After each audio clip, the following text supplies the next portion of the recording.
collaboration with local Haitian priests, Tzu Chi sends over 1,680 barrels of multi-grain powder for the children. A rural area teacher is dedicated in serving underprivileged children while demonstrating by example for her own daughter. Welcome to DaAi Headlines. I'm Lori Chen. Thank you for joining us. Haiti is one of the poorest countries in the Western Hemisphere. Ever since the 2010 earthquake, Tzu Chi volunteers have never left the people behind. There are now many local volunteers and programs that are ongoing. One of the most recent programs is in collaboration with the local priest, who provides free lunches to impoverished children in the communities. Tzu Chi wanted to help ease his burden, so 1,680 barrels of multi-grain powder was sent directly to Haiti. It's with great hope that volunteer bakers will be successful in teaching the local volunteers how to bake many healthy alternative food items with the powder. Ferrero Rocher chocolates, a small mooncake. These desserts will soon appear in Port-au-Prince, Haiti. We are making mooncakes right now. This is the healthy type, super healthy and tasty mooncakes. A local priest, Father Tzu Chi provides free daily lunches for the local impoverished children. To help ease the burden, Tzu Chi shipped over 1,680 barrels of multi-grain powder, hoping to add more nutritional value to the meals.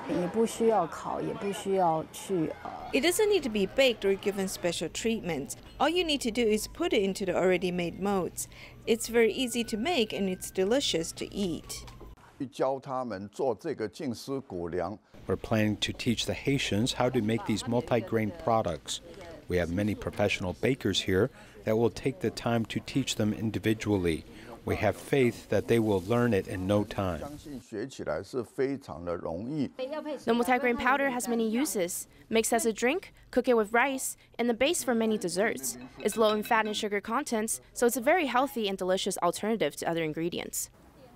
In the aftermath of the recent flood in Myanmar, Tzu Chi disaster assessment teams visited 3 major disaster areas. A village in Bago has been flooded for 2 months now, with about 1,000 acres of farmland destroyed. Tzu Chi and local volunteers are hoping to provide them with the most necessary assistance as soon as possible. Volunteers crossed the river on a boat. Afterwards, they need to take motorcycles to get to their destination. The journey was about 10 kilometers. All of the farmlands on the way were flooded, and the rice was destroyed. Here is Bago region, which is about 3 hours away from Yangon. It is one of the severely damaged areas. Nearly 1,000 acres of farmlands were ruined. All of the villagers are farmers, and they have all been severely impacted by the flood. Here is flooded there too.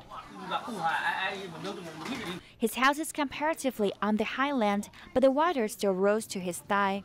The rice he planted was all ruined. He has to think of another way to make his living.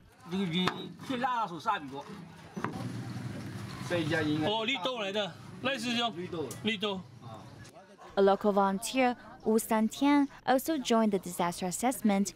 During home visit, his heart goes out to the affected residents as he is also a farmer himself. They have debts to pay. They need to save up some seeds. Now the rice farmer needs to buy rice to eat. Tzu Chi is doing the right thing, have become more determined on the path after returning from Taiwan. Many of them have loans and debts to pay, and they suffered from financial distress. I feel bad for them, so I'm delighted when seeing overseas city volunteers here to help. We're all very relieved that you're all here because our resources are limited. Another team of Tzu Chi volunteers went to Kahuan village to assess the damage. Many affected residents waited for their arrivals at the community center. About 265 acres of farmland in the village was flooded. This 83-year-old farmer said that this is the most destructive disaster he has ever experienced in his life.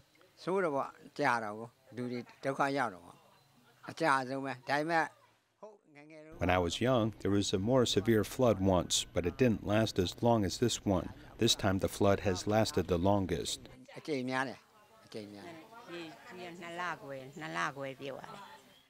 The farmlands were flooded for more than 2 months, about 70 days. The old farmer and his wife have 2 sons. Considering their sons were both impacted by the flood, they don't want to add burdens to them. To make a living, they sold their last 2 cows. Life is difficult, but we are very strong. The Buddha blesses us, so we must stay strong.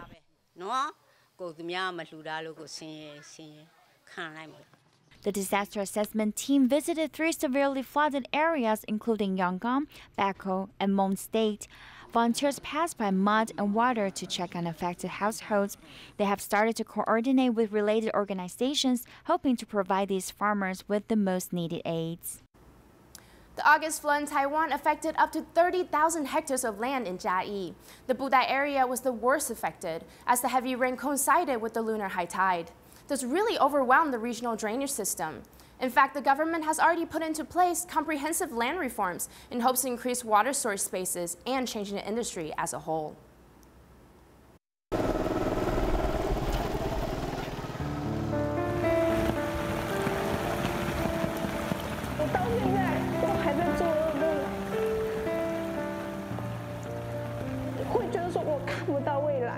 Mr. and Mrs. Zhang returned to Chiayi from Taipei 9 years ago to accompany their elderly mother. Twice their living room has been flooded with water. The floodwater level reached here during Typhoon Morakot. The floodwater level was quite scary, but this year it was actually even higher. Hundreds of affected families have experienced the same thing. Along the coast of Chiayi, the 10-year water protection standard is able to withstand only 250 millimeters of rain over 24 hours. There are 18 townships, and 15 of them all had rain greater than 400 millimeters in the first 12 hours. Short-term heavy rainfall along with the high tide were the factors behind the flooding disaster. At that time, the Hebaoyu Canal and Guisi Canal overflowed their embankments, flowing through Budai to Wenzai Village and Dongshi, Xilun Village and Donglun Village, all the way to Zhangtan Village saw regional drainage unable to pass this major test. Because the large amount of water on that day, the flood reservoir filled up immediately and then couldn't accept any more water to help with drainage. The 2 flood reservoirs total 220 hectares, which is just 500 meters away from Zhangtan Village. However, areas farthest away have water diversion channels that are too narrow to absorb the huge influx of flood water. You only did half of what experts suggested. In addition, this water can be discharged into the sea. At the beginning, land restoration funds were used for these 2 flood reservoirs. They wanted to use fresh water to replenish groundwater, as it basically wasn't for flood water protection. Basically, only 1/10 of Chiayi County's drainage plan has been implemented, as there is too much that still needs to be done. The last straw in this problem with flooding is land subsidence.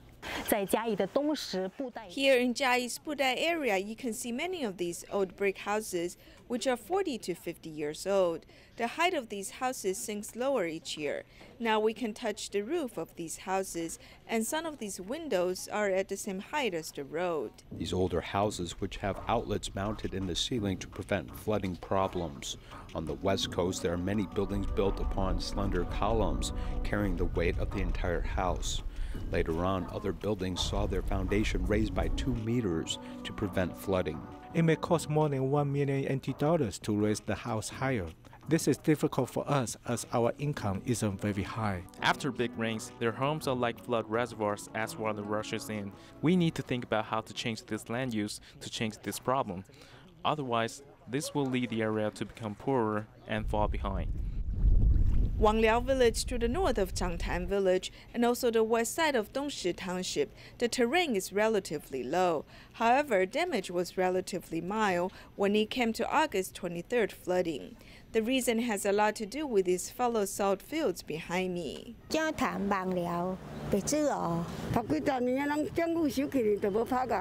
the early years, Chiayi's coast was a popular place to make salt, as this was the best area for salt production.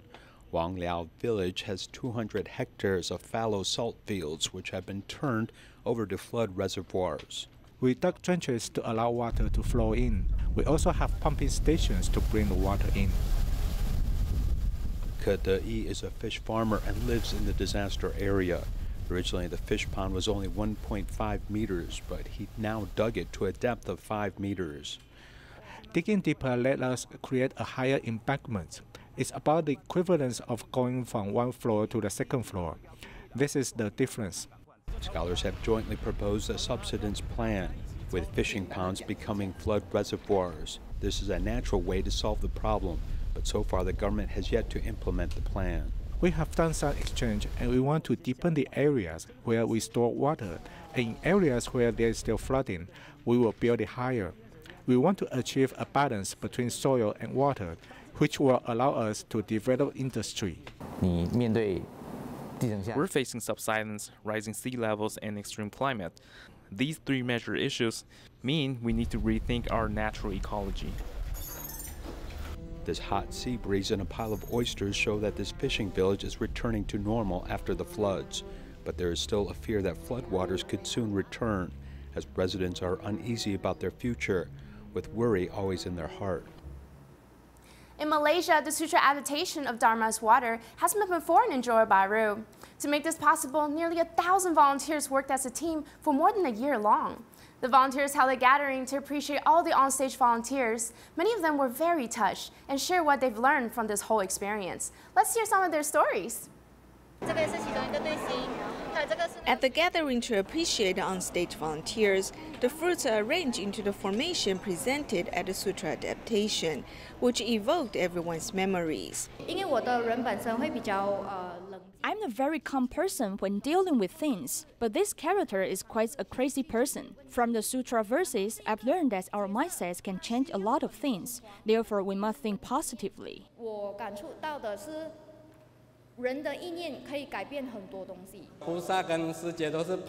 My child and wife are afraid of cockroaches. Whenever they see cockroaches, they call me. Then I would kill it. Now when I see cockroaches, I simply let them go. I ask them to go home. Taking part in the sutra adaptation, the volunteers' hearts have been purified. Some of them decided to adopt a vegetarian diet. In the past, I enjoyed eating meat. Therefore, I repent now. While we were asked to go meatless for 108 days for the performance, I've decided to adopt a vegetarian diet. After adopting a vegetarian diet, my body has become lighter and I feel better. I befriended people I did not get along well with. From participating in the sutra adaptation, the onstage volunteers have also transformed themselves. A volunteer from Indonesia feels regret for not being able to be filial to her parents while they were still alive. She lives a difficult life due to the family's meager income. Despite her financial struggles, she has been caring for a number of impoverished seniors over the years. She hopes by taking care of them, she can make up for the regret she holds deep in her heart. It's true, being filial cannot wait. Feeding grandma mindfully, the volunteer is making up for the regret she has deep in her heart. I did not practice filial piety to my parents in time, so I hope I can seize every chance to care for the elderly. I also hope that I can establish a nursing home in the future. In the past 5 years, Nuria has adopted 5 seniors, helping her fulfill filial duties that she wasn't able to practice on her parents. Although Nuria herself lives a difficult life, her heart is full of compassion and kindness. If there's someone falling ill, she always feels happy to help them. It was when Tzu Chi volunteer Emma brought Nuria to visit underprivileged people did Nuria start to help the needy. In the beginning, when she adopted the patients, her home condition was not ideal. Therefore, we decided to help rebuild her home. With the support of Tzu Chi volunteers and her family, Nuria no longer feels lonely when doing good deeds.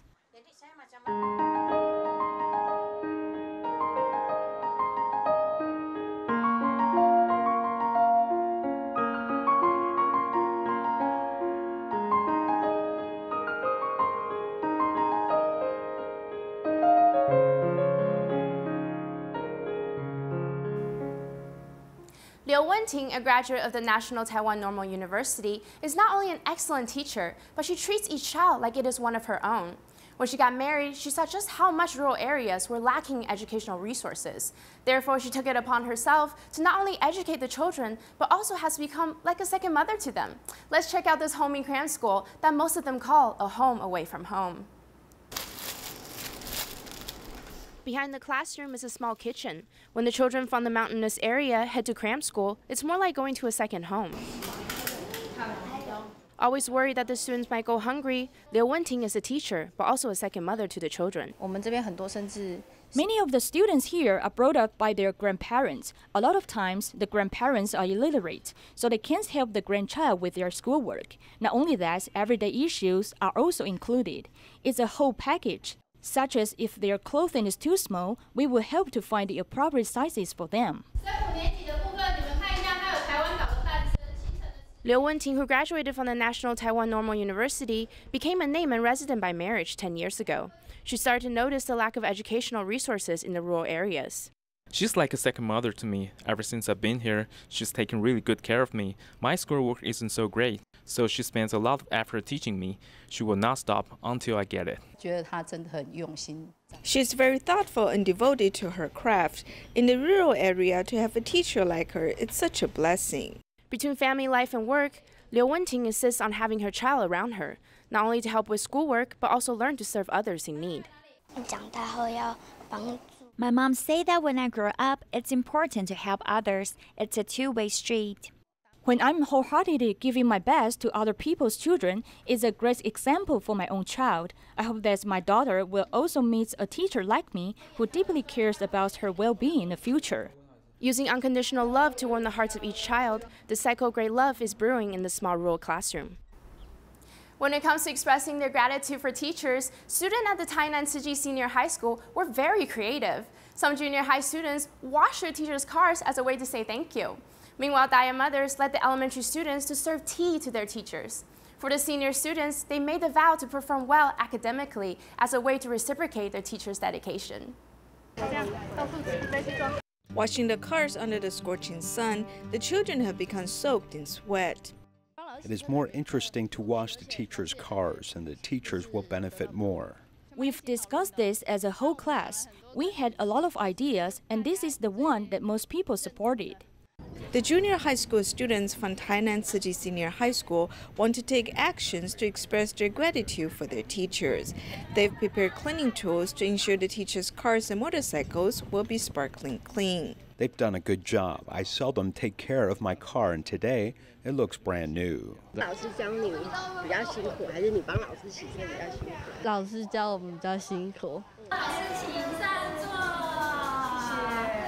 At the elementary school division, the DaAi mothers have led the children to express their love for the teachers. It was a nice surprise for the teachers. When the children served tea to me, I was deeply moved. I could feel the children's love for me. The senior students will be taking the GSAT, the college entrance exam, soon.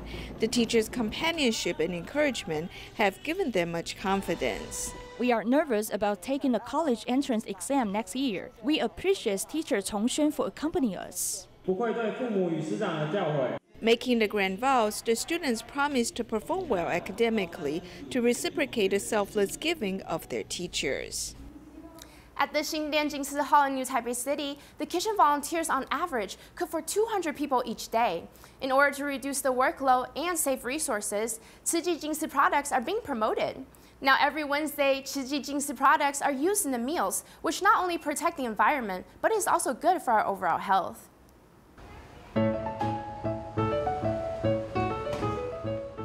More than 10 kitchen volunteers are performing their respective duties. The Xindian Jingsi Hall is promoting using Jingsi products to prepare meals on Wednesdays. The soup is also cooked with Jingsi products. After we made soup with the burdock powder, we added some mushrooms and vegetarian meatballs. When the noodles were cooked, we poured some soup into it. Then the noodle soup was done.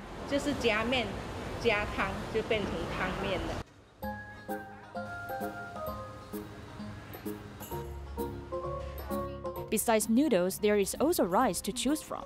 After the curry powder is poured into the instant rice, flavored with various nuts, it will become a delicious mixed rice bowl.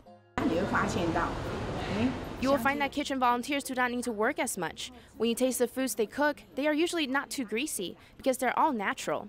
If each of our cultivation grounds can provide meals with multigrain products 1 day a week, it can help save water and electricity. In addition, it is also good to our health. A variety of nutritious and delicious dishes are served on the table, enticing everyone's appetite. This is the tomato noodles, cold and refreshing. It is delicious. This is the instant porridge mixed with red quinoa. I just had 2 bowls. It's very delicious. It is convenient for everyone to cook with Jinsi products, which are natural and healthy. To safeguard planet's Earth, we can start this from the kitchen. Since March 2017, Changsha Hunan Tzu Chi volunteers have been promoting recycling concepts in a local primary school. During the monthly 2-day campus recycling days, the principal and teachers physically brought students to do recycling together. They've also encouraged the children to spread the concept of recycling to both their family and friends. Today is the first campus recycling day of the new semester in the affiliated primary school of the National University of Defense Technology. Every student has brought some recycled goods. I brought it from home. I've been collecting them during summer break. We want to make the Earth cleaner. 垃圾回收嘛，又给孩子的影响很大。哦，你们家孩子也个？他今天还要说几句话吧，是吧？说这个就是说，伸出我们的双手啊，爱护地球啊，好棒好棒。还有废弃的灯管都有不物质桶。 For 1.5 years, the school encouraged children to do recycling as well as speaking out environmental protection concepts. This is the 4th semester we hosted this campaign, and I'm glad we've persevered. We've discovered how the school has successfully consolidated recycling concepts in students' and their parents' minds. Before, children only know to throw trash into the garbage can. Now they have the awareness to sort garbage and recycle them.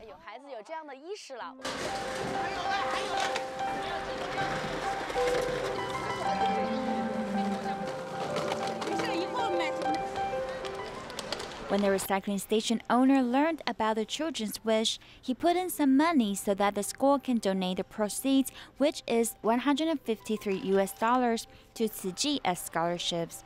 About 1,800 students collected these recycled items, hoping to help more impoverished children to receive education. In Indonesia, Medan Tzu Chi volunteers set up 2 new recycling points for both the school and the community. Therefore, volunteers invited local students and residents to come try out, hands-on, how to sort the recyclables. Education is an important part of spreading environmental awareness, so please join us in these efforts. Thank you for watching and stay green. See you next time.